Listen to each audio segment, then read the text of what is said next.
It's been a crisis for decades now. Sewage from Mexico seeping across the border into San Diego's backyard. Today, environmental experts took CBS 8's Brian White along for a closer look at the Tijuana River Valley, highlighting spots like Smuggler's Gulch, where urgent challenges threaten this fragile ecosystem.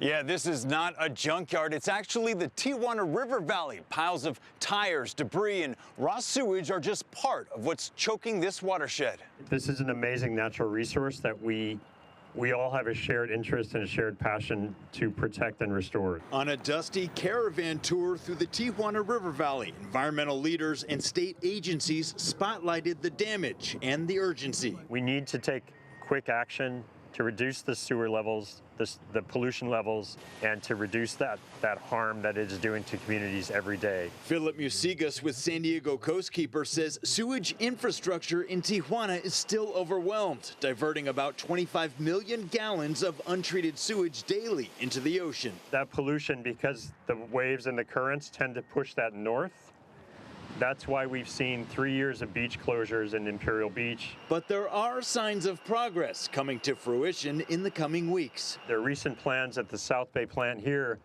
to treat an additional 10 million gallons a day of sewage, which is significant. Smuggler's Gulch is one of several cross-border canyons carrying stormwater and sewage into the U.S., as well as debris from Mexico's highway construction project. That affects the communities that live here, that affects the ocean ecology, and it's something that could be fixed if Mexico just did simple stormwater controls. Further west, Goat Canyon shows what's working. A sediment basin and trash boom here capture 50 tons of trash a year before it enters the estuary, as well as 5,000 used tires. This is what diverts the flows of this drainage into the sediment basins.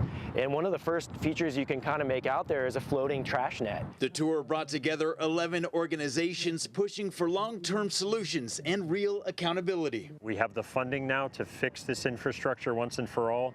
So we want to make sure that gets done as quickly as possible. In the Tijuana River Valley, Brian White, CBS 8.